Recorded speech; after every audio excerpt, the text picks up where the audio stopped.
Eu sou Paloma Sizicler e venho relatar um pouquinho assim dos partos. Mas o problema começou a partir do momento que eu fui para o primeiro hospital. Quando eu senti as dores do parto, que eu fui para o primeiro hospital, já disseram que eu não ia ficar lá. Então, me transferiram para, no caso, né? Primeiro eu fui para o Barão de Lucena, depois eu fui transferida para o Oscar Coutinho. E o problema começou quando chegou aí. O meu nome é Natália, tenho 25 anos. Eu vim falar sobre o meu parto, né? Mas sendo que quando eu cheguei aos 8 meses, quase 2 semanas, eu comecei a entrar em trabalho de parto. A doula, ela é uma profissional que dá o suporte físico e emocional à gestante durante todo o período de gestação, no parto e no pós-parto. Aí o que seria o suporte emocional? O suporte emocional a gente mostra para a doula, né? Para a doula não, para a gestante. Tem aquele estudo todo para ela saber quais são os direitos dela, o que deve ser feito com ela e o que não deve ser feito, o que só deve ser feito se houver uma necessidade, o que é uma violência obstétrica, quais são os tipos de atendimento que ela pode aceitar, o que não, e tudo isso a gente vai construindo junto com essa gestante. E também a gente dá o apoio físico, com massagem, com exercícios, com dança, varia muito. A minha bolsa não tinha estourado, o médico estourou. Eu cheguei lá por volta de umas 10 horas, umas 11 horas o médico estourou a bolsa. Depois ficaram lá dando toques, davam toque o tempo todo, e esperando dar dilatação. Porque a probabilidade da gente levar infecção é bem maior. Mas aí não. Eu já vi vários, não deu nem uma hora, vai outro toque vaginal. Em 2 horas, em 30 minutos. Não é o seu corpo, né? Não é sua mãe que tá ali, não é seu familiar que tá ali. Eu tô querendo aprender, porque muitas vezes eu vejo isso, então vamos tocar essa mulher. Mas o respeito a ela, aí é que a gente entra, né? Na humanização, né? O respeito para essa mulher é nada. Aí quando eu cheguei lá, me atenderam bem. Sendo que quando o médico foi fazer o toque em mim, ele falou que eu estava com 2 dilatação. Nisso aí eu já fazia 4 dias que eu estava sofrendo já de dores. Aí ele falou para mim que também não me podia deixar lá internada, porque eu estava com pouco, ele só internava a partir do 7 de dilatação, né? Nisso aí ele pediu para mim ficar rodeando o hospital todo, para ver se eu dilatava, né? Eu passei quase 2 horas rodeando o hospital todinho. Aí voltei para ele fez o toque em mim, eu estava com 2 de dilatação e não saía. Nisso aí, eu perdendo muito sangue, com muita dor. Aí ele pediu para mim fazer um ultrassom lá. Sendo que a outra médica não queria, porque ela falou para mim que eu não estava com 7 de dilatação, que eu só podia ter o atendimento certo mesmo se eu tivesse com 7. Houve um momento à noite que eu dormi, que eu já não tinha mais forças para fazer, né, a força que eles queriam para o bebê sair. Aí, não, mãe, faça força. Chegava a enfermeira e dizia, mãe, faça força. E eu já não tinha mais forças. Porque a gente tem tantos meios de acelerar o trabalho de parto, de ajudar essa gestante. Tem os métodos não farmacológicos, tem os exercícios, tem aromaterapia, tem música, tem até o conversar, porque muitas vezes o trabalho de parto dela não está progredindo porque ela está insegura, porque ela está com medo, porque ela não sabe o que é que vai acontecer com o corpo dela, porque ela está com medo da dor. Então, até chegar na miniotomia, até chegar na ocitocina, a gente tem um percurso para ser percorrido. Mas aí, até chegar esse percurso, o que as pessoas fazem? Eu vou adiantar o serviço, né? Quando foi com 3 dias, eu fui para o Barão. Nisso aí eu já fui com mais dores mesmo, muita dor. Eu mal aguentava andar, me levantar direito, eu não conseguia. Quando eu cheguei lá, o atendimento não foi muito bem não, porque eles não queria me atender, porque disse que eu não era hipertensa nem diabética. Aí eu peguei o meu esposo, né, começou a falar lá, pediu para ela me atender, começou a falar, conversar, porque realmente eu não conseguia mais, não tinha por que eu ficar em casa, porque era muita dor que eu estava sentindo, e o medo que eu tinha era de perder o meu filho, né. A enfermeira simplesmente chegou para mim e só estava eu no quarto, né? Só tinha eu no quarto. E a enfermeira chegou para mim e fez, mãe, a gente tinha esquecido de você aqui. A gente só lembrou de você porque seu esposo está lá embaixo pedindo notícias. E a gente nem lembrava que você estava aqui.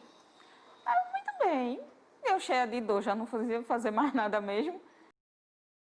As pessoas lá ficaram reclamando porque ela não quiseram me atenderam a pulso mesmo. Aí teve um momento que ela olhou para mim e disse assim, olha, ligaram para mim agorinha de um hospital baixo risco e tem uma lá que está sendo transferida para cá. Tem uma vaga na ambulância, você quer ir? Eu disse, quero. Aí ela pegou e disse assim, meu esposo pediu para ela me dar um medicamento, porque eu estava com muita dor, mas ela disse que não podia fazer nada naquele hospital por mim, nada mesmo. E eu estava perdendo muito sangue mesmo. Aí eu cheguei lá, o atendimento na recepção foi mais ou menos. Cheguei lá, né, demorou só um pouquinho, por conta que ela falou que tinha muitas mulheres para ganhar, né? Mas quando, de repente, né, e graças a Deus, né, chegou a médica lá, que ela me viu no corredor, olhou para mim e me levou para a sala dela. Ela mesma fez, o meu prontuário fez tudo, coisa que era para a recepção fazer. Ela olhou para mim e disse assim, olha, você vai ficar, vou fazer não toque em você. Só do fato de você ter me contado o que você andou e quantos dias faz que você estava perdendo sangue, porque já fazia. Disso aí, né? Juntando com tudo, já fazia 13 dias que eu estava sofrendo por conta do atendimento, né? Que eles não quiseram me atender e não deixar. Teve erro na atuação com essa gestante? Teve. Porque, assim, acima de tudo, tudo tem que ser explicado para ela. O ideal era que ela já chegasse na maternidade conhecendo os direitos dela, certo? Que tudo isso fosse visto no pré-natal. Que ela chegasse na maternidade conhecendo os direitos dela, conhecendo o que deve ou não ser feito com ela, o que é uma violência obstétrica, o que não é. Mas não, elas chegam, 99% chegam na maternidade muito cruas. Entraram no acordo lá, né? E resolveram fazer a cirurgia. Aí, às 9 horas, subi para o bloco cirúrgico. Quando chego lá, totalmente sem informação, não sabia como proceder, não sabia como agir, que, na verdade, era para a gente ter um acolhimento e não tive, não sabia o que eu podia fazer. Aí, na hora, você tem que se despir, né, para fazer a cesárea, e dá vergonha, claro. Fora o fato que você já vem enfrentando o dia inteiro, ficando lá, né, naquelas posições horríveis, e ainda tem que ficar despida na frente de um monte de pessoas que você não conhece, é horrível. Aí eu fiz a ultrassom. Quando chegou lá na sala do médico, ele não estava conseguindo ouvir os batimentos dele. E ele não estava na posição certa para me ter um normal, ele estava um pouco atravessado. Nisso ele começou a mexer na minha barriga para o bebê se posicionar na posição certa. Aí ele conseguiu, o bebê encaixou, sendo que teve um problema maior, que o médico também não estava conseguindo ouvir direito os batimentos dele. Aí ele começou, né, passei quase 1 hora lá dentro na sala da ultrassom, para ver se ele conseguia ouvir o batimento, até que ele conseguiu ouvir um pouco, mas bem pouquinho mesmo. Aí a médica olhou para mim e disse, olha, você vai subir agora mesmo, se der, isso aí foi de 1 hora da tarde, se der 4 horas, você não tem o seu bebê, vou fazer uma ultrassom, quer dizer, uma cesárea com pressa, porque o seu bebê está correndo risco de vida, não só ele, como você. Como era cesárea, tinha que dar hack, né? Então, o anestesista foi super grosso. Ele queria que eu abaixasse na maca, eu não tinha condições, porque a minha barriga era enorme. E eu não tinha condições de abaixar na maca, porque a barriga já estava na maca. E ele queria que eu baixasse mais ainda, até que a enfermeira, que veio a me auxiliar, ficou na frente, botou a mão na barriga e disse, doutor, ela não abaixa mais não. Tá bom, não sei o quê, totalmente ignorante. Aí, não, segure ela para que ela não se mexa. Olha, você não se mexa, não se mexa. Certo, não vou me mexer. Vou sair daqui para quê mais? Eu quero que tire o bebê. As médicas de lá de cima, né, as enfermeiras tudinho, ela teve algumas que não me tratou muito bem, por conta de umas lá que ela estava culpando já muitas, porque uma estava gritando, aí ela começaram estressada também, ainda não sei o porquê, mas ela não quiseram que eu ficasse lá. A médica, a primeira que eu peguei, ela foi ótima comigo, sendo que o plantão dela acabou. E foi uma médica super ignorante, ela muito ignorante, muito bruta, não me atendeu bem. Ela já estava reclamando comigo, me dizendo coisa comigo de minha barriga. Eu não conseguia falar nada, porque eu estava sem força. E eu só escutava os materiais, né? Mexendo na bandeja. Fora o fato de você estar com frio, com uma expectativa muito grande, porque eu tinha 19 anos. era meu primeiro parto. Então, ainda estava sozinha, porque não podia subir meu esposo, não podia subir família, não podia subir ninguém. Tive que ficar totalmente só, né? Com pessoas estranhas. E eu não tive acolhimento nenhum, na verdade. Então, não nesse parto. Foi horrível. E muito traumatizante. E a gente chega na hora do parto, você tenta se sentir acolhido e, na verdade, você não consegue. Porque não tem nada, nem os próprios médicos que deveriam te acalmar. Hoje eu entendo que o anestesista, ele é um dos responsáveis para me acalmar, muito pelo contrário, ele me deixava mais nervosa ainda. Mas a gestante que ela chega no SUS, não. Muitas vezes também são gestantes que teve um trabalho de parto, teve uma gestação conturbada, que a família não apoia, que foi um abuso. Então, assim, ela está no local que ela tenha pelo menos uma pessoa conhecida que seja de extremamente da confiança dela, é muito importante. A médica que ela falou para mim, ela falou que não tinha como ela fazer um cesáreo, porque ia demorar muito. E mesmo que se eu não tendo passagem nenhuma, ela disse que ia fazer de tudo para que eu tivesse um normal. De tudo mesmo. Ela disse que só ia fazer um cesáreo se visse se o bebê ia morrer mesmo. Estava com risco de morrer dentro da minha barriga, ou se ela visse se eu estava quase indo embora. Foi o que ela falou. A minha sogra também estava lá no corredor, começou a implorar para que fizeram um cesáreo. Ela disse que não queria fazer, não podia, porque tinha que forçar o normal de todo jeito. A cesariana, ela foi um ganho pra gente. Não adianta a gente falar, não, cesariana não deve ser feito. Não, a cesariana foi um ganho. Foi um ganho porque muitas mulheres realmente morreram e perderam seus filhos porque ainda não existia a cesariana. Mas o que acontece? A cesariana, ela é efetiva e ela realmente vale muito a pena se ela tiver uma indicação. Aí eles começaram a colocar remédio em mim, colocaram vários remédios no soro para me dilatar, mas isso aí não estava dilatando, eu já estava com 4, mas não saía do 4 não.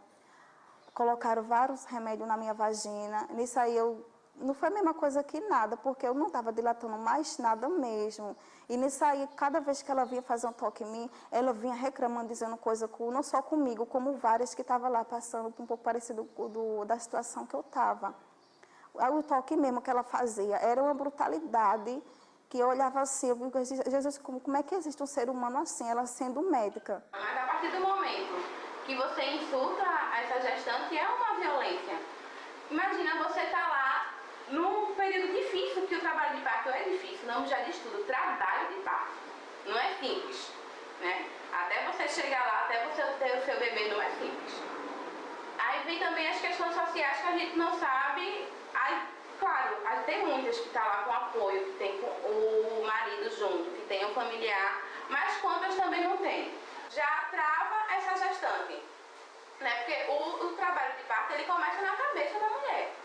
Se a mulher está aberta, se ela está conectada, se ela está tranquila, se ela está calma, o trabalho de parto flui. Flui bonito. Mas se ela está com medo, se ela está ansiosa, se ela não está se sentindo à vontade, não tem o que a gente faça, não tem exercício que a gente faça, não tem apoio que a gente faça que vai fazer essa mulher parir. Não manda. E toda vez que eu dizia que eu estava sentindo falta do ar, estava sentindo falta do ar, estava com frio, isso é normal, não pode desligar e fique calada porque você não pode falar. Mas eu estava sentindo falta de ar, até que a máquina começou a apitar, foi quando ele veio me colocar no oxigênio. E aí foi quando eu percebi, foi quando eu consegui perceber o parto em si. E a médica, na hora do parto, assim, eu senti que depois que abriram, né, pelo que deu para perceber que eles estavam conversando, foi que depois que abriram. E eu senti uma dor nas costas. E, doutora, eu estou sentindo falta de ar de novo. Mas você já está com oxigênio. Mas por que minhas costas estão doendo? Não é normal. Só que quando eu olhei para o lado, a médica estava suspensa em cima da minha barriga. Ela estava forçando a minha barriga. E outra coisa também que foi erradicada desde 2017 foi a manobra de Christelé. Porque o que acontece? Baseado em evidências científicas, viram que a manobra de Cristolé, ela não traz benefício para a gestante. Não traz benefício nenhum, pelo contrário, ela traz malefício. Porque a gente pode lesionar, pode machucar o bebê, tanto o bebê quanto a mãe, como uma ruptura de baço, como a gente pode quebrar o osso do bebê, dependendo da forma que é feito. E infelizmente, para você ter ideia, de 2017, mas infelizmente até hoje ainda é usado. Parecia que eu estava no matadouro. A diferença é que era com humanos, né? Com humano, com grávida e com bebê. E começou a me abrir. Ela estava assim, tipo, me rasgando mesmo. Meu esposo viu que ela rasgou, né? E eu saí, eu senti ela me rasgando. O porquê dela fazer isso? Certo? Isso é uma violência obstétrica. Infelizmente, a laceração ela ainda não foi erradicada, certo? Ela pode ser usada se houver necessidade. Para mim, por tudo que eu já estudei, por tudo que eu já vi, ela nunca para mim existe a necessidade de fazer a episiotomia. Porque ela não vai impedir que haja uma laceração fisiológica, ela não impede. Às vezes tem laceração que vem lá de dentro, que vem lá do útero, e aí? Além de ter essa laceração, ela ainda vai ter o corpo. Depois de muito trabalho, de muito forçado, de muita dor, porque é mesmo com anestesia, mas eu ainda estava sentindo muita dor, e o bebê nasceu. Isso foram às 10 horas da noite que Luan nasceu. De manhã foi que a enfermeira veio trazer ele para mim e fez assim, mãe, vamos tomar banho. Aí veio, se eu estava sentindo as pernas e tal, e mãe, vamos tomar banho. E aí eu fui tomar banho e eu mesmo que tive que tirar o curativo e tal. Quando cheguei lá no banheiro, tinha placenta no chão, tava uma coisa nojenta. E assim, a falta de higiene, você com a cirurgia aberta, poxa, como é que você pode estar num ambiente acolhedor? Não tem condição. Aí ela olhou assim para mim, a médica olhou para agoniada para a cara dos técnicos, todinho que estava lá e disse, não tem mais jeito não. O menino, não sei se ele está mais vivo não. Aí ela pegou, puxou com o ferro. No que ela puxou, eu não ouvi o choro do meu filho nem nada. Eu percebi que ele estava tentando reanimar ele, era uma correria daqui para lá. Eu só ouvia os médicos falando e correndo e falando várias coisas. Quando teve um momento que realmente foi Deus, viu? Uma hora depois, aí, graças a Deus, trouxeram ele, conseguiram reanimar depois de uma hora. Aí trouxeram ele para mim, quando eu olhei para ele estava ainda todo roxo mesmo, porque eu vi que realmente o meu filho, ele estava praticamente morto, mas graças a Deus. Aí eu perguntei para ela se ia levar ponto. Ela disse, espere, deixa eu falar. Aí eu peguei, como eu estava muito fraco, eu não consegui nem dizer nada para ela. E aí foi quando eu voltei para o quarto e a enfermeira veio me ensinar, pelo menos essa enfermeira foi a que se salvou de todo esse processo. Ela me ensinou a amamentar, ela me ensinou a dar banho no bebê e ela foi atenciosa comigo, mas o parto de Luan foi completamente traumatizante, tanto que eu vim ter filho novamente 12 anos depois. Foi com quase 3 dias eu fui para casa. E quando eu fui para casa, a enfermeira falou que ia visitar, né? A visita a casa, que visita o bebê e a mãe para ver como é que tá. Quando ela foi me olhar, ela me pediu para me deitar na cama. Ela não aguentou nem olhar direito, ela não conseguiu ficar olhando, porque ela disse, minha filha, o que é isso, você? Aí eu disse, o quê? Ela disse, você não foi na médica? Não. Eu disse, o quê? O que está acontecendo? Ela disse assim, vá na médica agora, urgentemente, volta para o hospital que você teve, peça para ele consertar isso. Aí a outra médica foi me examinar. Quando ela olhou, ela, assim, só de olhar as caras que a médica estava, eu estava apavorada já. Eu fiquei apavorada. Ela olhou para mim e disse, minha filha, você está com infecção que já está subindo em você, está contaminando os seus órgãos. Ela, dali eu entrei em desespero. Eu disse, pronto, eu vou morrer, meu Deus. Aí depois do que eu passei, agora eu vou morrer com isso. Ela me caminhou rápido mesmo, chamou até a ambulância bem rápido. Sorte minha que estava lá uma parada, me levaram para o IMIP. Quando ela olhou para mim, quando ela mandou abrir as pernas, ela foi lá dentro e trouxe mais 2 médicas que tinham lá, para sua ajuda. Aí pegaram o pato, né, aqueles bicos de pato. Menino, foi uma dor terrível que eu senti quando ela colocou. Ela disse assim, eu sei que está doendo, mas você tem que aguentar, que a gente tem que ver o que é que você tem. Ela olhou para mim e disse, minha filha, olha, não tinha por que a médica fazer isso com você. Não tinha por que, e também não entendo por que ela fez isso com você, não. Só sei que ela tentou matar você, viu? eu realmente tenho muito medo de ter outro filho. Eu não penso não, porque só de pensar que das coisas que eu passei com esse meu outro filho, eu não sei nem o que dizer, porque realmente foi muito sofrimento. Eu não digo não só o meu, porque foi a vida do meu filho que colocaram em risco. Praticamente eu perdi o meu filho, né? Quer dizer, quase que perdi o meu filho por conta da médica. E assim, eu queria que o meu parto fosse assim, um parto normal, um natural, porque era meu primeiro filho, né? Pensei que isso é algo natural, emocionante, mas não. Foi um dia assim terrível, um dia terrível, de quase um dia assim digamos, de luto, né? Mas não foi. E eu assim, às vezes eu fico até pensando no que eu passei, às vezes até choro, porque realmente eu sofri muito. E eu não penso só em mim não, porque só de pensar que ainda isso continua acontecendo, né? Continua, muitas mulheres realmente, eu creio, sei que passam pelo processo pior que eu, e muitas perdem filho, porque eu já vi vários assim, documentários, assistindo a televisão, mãe perdendo filho, até nesse hospital que eu tive meu filho, né? E assim, eu quero dizer que realmente eu só tenho que agradecer a Deus. Porque se não fosse Ele, com a mão dele na minha vida e no meu filho, a gente nem estaria aqui. Não só eu, como o meu filho também. E sobre esse meu parto, que eu não posso chamar o parto normal. Porque para mim não é. Era o meu sonho ter um parto normal, né? A partir do momento que eu descobri que eu estava grávida, mas foi um pesadelo. Um pesadelo mesmo, que eu estava num assogro de jeito. Onde pessoas, médicos, que era para estar ali, né, para dar força, para cuidar bem da gente, para atender a gente bem, eles estavam tentando tirar a nossa vida e a do inocente. Para a gente, cada paciente é único. Cada um tem sua história, né? Não quer dizer que todo mundo sofreu violência, que todo mundo vai agir de alguma forma, da mesma forma, né? Cada um tem sua história, né? E a gente vai além da caixinha, não, porque sofreu violência e tal, a gente tem que instruir de acordo com a lei, não. A gente tem que escutar esse sujeito, né? Qual é a queixa que ele traz, qual a demanda. E o principal do nosso atendimento psicológico, eu como psicóloga, é a escuta. Escutar ele, né? E a partir do momento que ele se ouvir, é que ele vai começar a elaborar suas questões. E só ele que pode dizer o que é que ele quer fazer com isso. Se ele quer prestar queixa, se ele quer denunciar, só ele que sabe o que é que ele tem que fazer. Todos nós somos regidos por uma lei, certo? Ótimo, mas eu não posso agir de acordo com a caixinha, dentro da caixinha. Não, vai muito mais além que isso. A gente tem que agir de acordo com nossa ética profissional. Ouvir esse sujeito, o que é que ele tem a dizer, qual a queixa dele, né?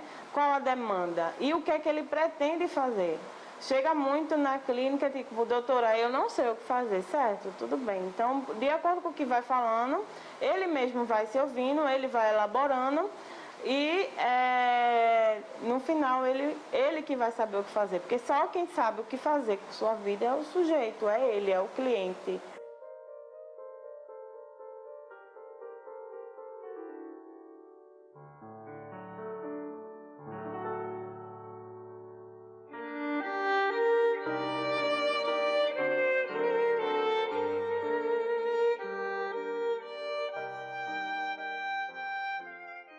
Meu nome é Maria Rosa Gomes Roque. Estou na Pastoral da Criança há mais ou menos uns 12 anos. Meu nome é Silvana Aparecida Pereira Dantas. Faço parte da Pastoral da Criança juntamente com Rosa. Sou líder há 12 anos e visito gestantes e crianças de 0 a 6 anos de idade. A Pastoral da Criança está presente nas comunidades para agir na promoção da saúde e do desenvolvimento integral de gestantes e crianças. Assim, em cada comunidade, pessoas são chamadas para se tornar líderes da Pastoral da Criança. Essas pessoas são preparadas de início por meio da capacitação a partir de um guia do líder, para que possam aumentar seus conhecimentos, trocar experiências e depois compartilhá-las com as famílias que acompanham. Com esse trabalho, a Pastoral da Criança está ajudando as famílias a lutar por acesso a direitos sociais básicos, tal como está na Constituição Brasileira, no capítulo 2, dos Direitos Sociais, artigo 6, onde diz: são direitos sociais a educação, a saúde, o trabalho, o lazer, a segurança, a previdência social, a proteção, a maternidade e a infância, a assistência dos desamparados na forma desta Constituição. Atualmente, Paloma Suzicler tem 36 anos e 3 filhos, Luan Pablo, de 17 anos, Paola Vitória, de 5 anos e Luca Pablo, de 1 ano e 10 meses. Na sua primeira gestação, a qual ela relatou neste documentário, ela sofreu mais de 10 tipos de violência obstétrica. Na sua segunda gestação, ela sofreu mais de 5 tipos de violência obstétrica. Apenas na última gestação, ela não sofreu nenhum tipo de violência obstétrica. Natália Santos tem 25 anos e um único filho, João Vitor, de 4 anos. Natália teve apenas uma única gestação, a qual ela sofreu mais de 13 tipos de violência obstétrica, antes, durante e depois do parto. A mesma afirma que não pretende ter mais filhos, pois ela ficou traumatizada.